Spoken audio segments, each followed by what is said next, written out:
From Interfaith Alliance, this is State of Belief Radio. I'm your host, Reverend Welton Gaddy. Eboo Patel is a popular Muslim writer and organizer who founded the Interfaith Youth Corps in 2002. As a sociologist, he brings together a scientific and a spiritual foundation for peaceful cooperation among diverse groups all across this country. And boy, do we need some of that right now. Eboo, welcome to State of Belief Radio. Thanks for being with us again. Welton, thank you so much for having me. I think of those of us outside the Muslim American community, with the exception of those who might incorrectly be perceived as being Muslim, it's almost impossible to truly understand the fear that came along with hearing that the Boston Marathon bombing suspects identify as being Muslim. Almost 12 years after 9/11, Eboo, did you find yourself hearing that from people around you, and did you find yourself thinking that yourself? Welton, absolutely. I mean, I am calling this being twice terrorized. And of course, the first part of being terrorized is just the idea that you can be running in a marathon or cheering at the sideline and be a victim of a heinous act of violence. And my brother-in-law runs marathons, and we've cheered on the sides of the Chicago Marathon before, and I can imagine that well, unfortunately. Mm-hmm. And of course, the second part of that terrorization is the recognition that people might well be looking at Muslims, myself, my wife, my mother, my two children, through the prism of an act of terror. Mm-hmm. And, I have to say, my 5.5-year-old got into a bit of a tussle on the playground the other day, and he said the other boy called him a name. And he still won't tell me the name the other boy called him. Now, who knows? It could be, something random that, Zayd has big ears, which he would have inherited, unfortunately, from his father. But maybe it was that, he got called a radical Muslim or a terrorist or something along those lines. In any case, these are things that are in the back of my mind, and they are all too real. I think your Huffington Post article, 3 Reasons Interfaith Efforts Matter More Than Ever, really clarifies this moment in time for those of us engaged in interreligious dialogue and activism. Let me just invite you to talk about those reasons. Right. Well, the way I've been thinking about this is, boy, we have to build bridges that are stronger than the bombs that other people might throw. And there's a lot of reasons for why, but the 3 that I give in this op-ed, which you can just Google, 3 reasons interfaith efforts matter more than ever. The first one is that interfaith efforts help align people's own diverse identities. Everybody in America is some sort of hyphenated hybrid, and sometimes those identities feel like they're in opposition or in tension rather than in alignment or in harmony. And when you're in a conversation where people are talking about how being Irish and Catholic and American, or Jewish and secular humanist and American, and those things are those different identities are mutually enriching, you start to have that conversation within your own self. And so that's one of the reasons. It's the kind of to help make our diverse internal identities mutually enriching rather than mutually exclusive. A second reason is that we need people who are able to bring people from different backgrounds together, and not only did that happen in that beautiful service in Boston, that beautiful interfaith service, but think about all of those doctors and nurses from all different religious backgrounds operating together in hospitals in Boston. Right? That's a profound interfaith effort, and we need interfaith leaders who are able to organize everything from religiously diverse operating rooms to interfaith volunteer projects to interfaith services that take place after tragedies, whether it's Newtown or whether it's Boston. And the final reason is that we need one of the things interfaith efforts help us do is separate the worst elements of a community from the broader elements.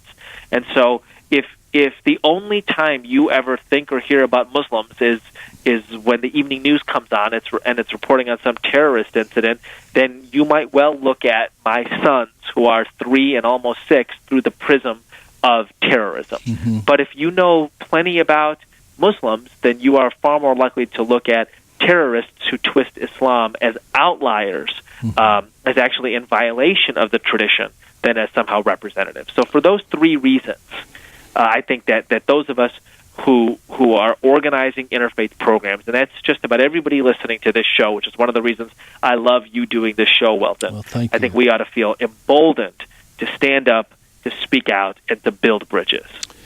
Eboo, thank you. I found real wisdom in your describing so much of what we do every day as interfaith action. It's not just organizing that's overtly identified at that.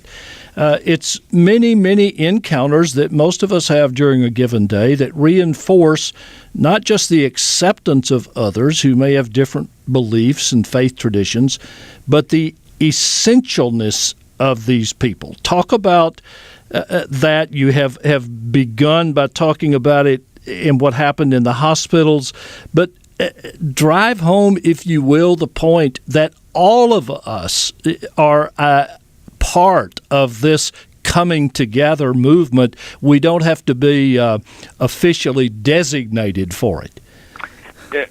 Well, I think that's such a great question. You know, the Catholic Church calls this the dialogue of life. It's simply the wonderful reality of living in a society in which people who orient around religion differently all contribute. And one of the things we ought to be proud of as Americans is that the United States was the first nation to believe that people coming from different parts of the earth, speaking different languages, praying to God in different ways, could come together and build a diverse democracy. Mm-hmm. And standing by that and advancing that project is more important now than ever. And one of the reasons is because there are not a few voices and actors out there who want to destroy diverse democracies, and we have to build those bridges stronger than the power of those bombs. Yeah. And the second reason is that all over the world, whether it's Iraq or Kenya or Afghanistan or South Africa, societies are becoming more diverse, and they need examples of nations where diversity works well. And so whether you buy your morning coffee from an Arab Muslim, you buy your afternoon sandwich at a Jewish deli, you go to a restaurant owned by evangelical Christians, you listen to a radio station whose your favorite DJ is a secular humanist, we just ought to be aware of how people who orient around religion differently are contributing to our society, and be in celebration of that and recognize that it doesn't fall from the sky. We people are advancing that, and we do it by the way we speak, by the bridges we build. Eboo, I think I am a realist, as I know you are, and some people may think this is a little optimistic, but I know there are voices desperately trying to divide us at this moment and destroy progress, but I have the distinct impression that the vast majority of Americans have grown in their understanding of diversity, and that we are handling this tragic event in Boston much, much better than we handled 9/11. No, I think that's right, Welton. And I'm an optimist in a big way, and an optimist not just, I think, by constitution, but also because I live in America and I'm a Muslim, and both of those identities tend towards optimism. We have Muslim organizations that are far more comfortable speaking in public right now, very loudly and articulately decrying terrorism, being able to articulate how Islam speaks directly, beautifully to mercy, to peacefulness, to pluralism. That didn't exist in the same way after 2001. Many Muslim organizations back then were inwardly oriented and didn't have the same kind of eloquence. Certainly, the range of media contacts to be able to get on CNN, to be able to get on NPR, and to articulate a mainstream view of Islam. And I think, and I think America depends so much on people who stand up for those who are not like them. Mm-hmm. So whether that's Michael Bloomberg during the Ground Zero Mosque madness of the summer of 2010, or people like you, Welton, who've been doing this for decades and decades and decades, we have folks saying that it is un-American, un-Christian, un-Jewish, un-humanist to paint all of our Muslim neighbors with a negative brush. And I think it's really important that there are Muslims who are saying, we got to do a better job at making sure that our religion doesn't get twisted into a form that leads to violence. And I think that that's that sense of, while the mainstream community cannot be held responsible for the actions of terrorist groups or terrible terrorist incidents that are lone wolves, as in the case of the most recent incident in Boston, we can do better. Mm-hmm. And that's a conversation that's happening. I want to pick up on the media statement just a little bit. What role do you think social media has played in all of this? And in this latest incident, has it helped or has it hurt? My most recent characterization of social media or the internet is that it's a cesspool on Mars. At least most of it is. So look, if you read the Huffington Post religion blog, which I think is a really terrific blog, you're going to read beautiful and optimistic things. If you read Pamela Geller's Atlas Shrugged's blog, you're going to read ugly and hateful things. Right. So it's just like anything else in life. It just depends on which part of the pool you're playing in. But unfortunately, I think when it comes to the internet, is that the anonymity does invite the worst of many people. Yeah. But there are definitely parts of it that I think are elevating rather than swamp drowning, shall we say. Yeah. Since the attacks, what has Eboo Patel been saying to members of Interfaith Youth Corps? It really is that our work is more important than ever, and for those three reasons that I outline in the piece. Mm-hmm. That it helps to align people's internal identities. It helps to build cooperation between people from diverse religious communities, and it helps us to separate the worst elements of a community, recognize that they are exceptions and in fact violations from the mainstream community.